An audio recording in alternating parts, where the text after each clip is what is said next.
Okay, we had another one of my fantastic videos. I'm going to try to be more concise this time.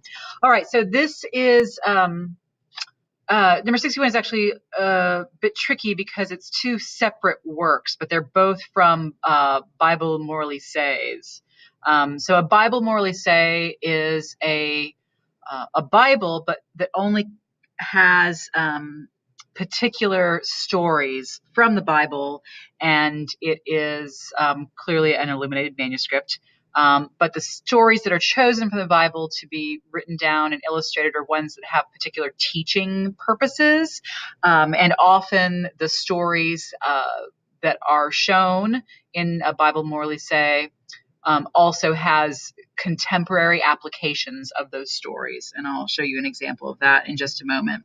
So these aren't used in churches, they're used privately. And guess who has Bible Moralisees? Obviously the very rich. This first one was actually made for King Louis IX of France. It was commissioned by his mother, Blanche of Castile.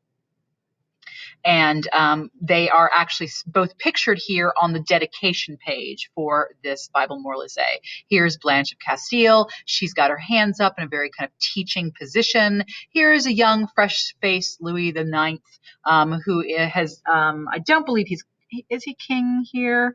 Yes, I believe he is actually already king here, but he's holding the scepter and a little globe to indicate that he is in charge. You know, he's these kingly accoutrements, and of course he's got the crown. They are robed richly. You'll notice that there is some modeling here, but mostly it's very flat. Behind them are scenes are suggestions of the Parisian capital landscape.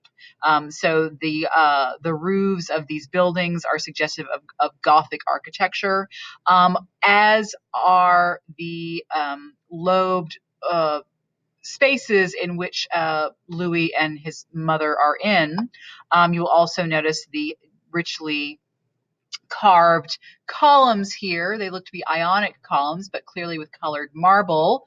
And then we also have some nice detailing here. I don't want to call it interlacing because we associate that with Hiberno-Saxon, but it's clearly very closely, finely regarded.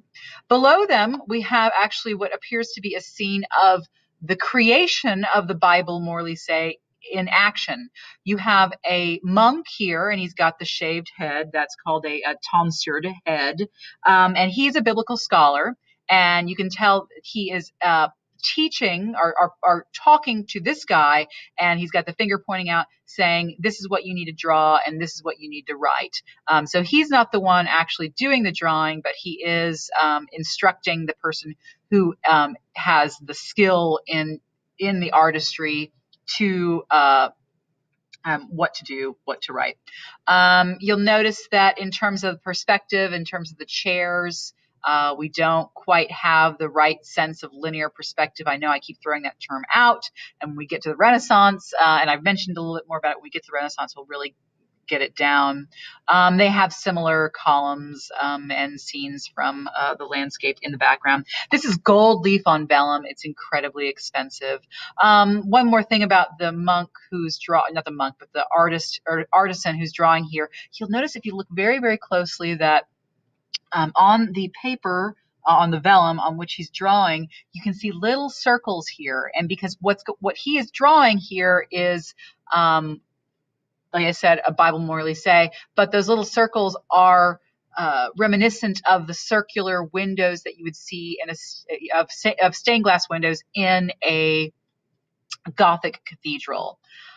Okay, so here we are. Oh wow, I just said all of that. So the mother, Blanche of Castile, King Louis the Ninth. He later becomes canonized. He's canonized by the church. He's Saint Louis or St. Louis, and that's what the city in the United States is named after. So both of these people were big commissioners and collectors of books, which is, would not terribly surprising. This is one of the things that the rich would spend their money on, or would be books. So obviously this is for the personal use of the royal family. This is not for everybody at all. I've mentioned the suggestion of Gothic architecture. They're although perspectively incorrect, but still pretty ornate thrones that they're sitting on. I mentioned that she's kind of got her hands up. This is a teaching moment, and he's listening very attentively. And I also mentioned below the scholar, monk, and the scribe. One term that you might be in need of is analogical. Analogical. Of or relating to / based on analogy. So that's what I talked about, particular Bible stories, and then they'll have analogical applications in life, and those things would also be illustrated in the Bible Moralisee. So here's what you need to know, and then this is how you could apply it in everyday life. So there is our artisan. I mentioned the stained glass suggestions there. And there are the stained glass suggestions or stained glass examples. I believe this is from Chart. So you can see that they mirror each other. So there's an indebtedness to stained glass. That seems pretty clear, right? Roundels, right? Anything that's a roundel is just, it's round and it's got some kind of decoration or imagery in it. That's a roundel. So we would call these circular parts of the stained glass roundels, as well as circular parts in the imagery of the Bible Moralisee. Okay, here's a different Bible Moralisee. This is scenes from the Apocalypse. So this is like from not the dedication page, and this is actually not from the same Bible Moralisee that is used that was made for Louis IX. This is a different Bible Moralisee. So we know the Apocalypse, end times, right? So we have scenes from the Apocalypse on the left, and on the right, you see applications in everyday life. So if you're really bad, you're going to end up in hell, boiling in some water with some demons pouring more junk on you. But to counteract that, you can instead be baptized. And so we have a scene of baptism here. So my Latin is pretty gosh darn bad, so I couldn't read this if I could try, but I would do a crappy job. Okay. So, right. Just a close-up scene, right? We can go to this website, Folio 140B. I don't think so. I think it's going to be well tried. Might be a waste of time. Okay. Yeah. I don't think. Oh, wait. Here we go. Folio 140B.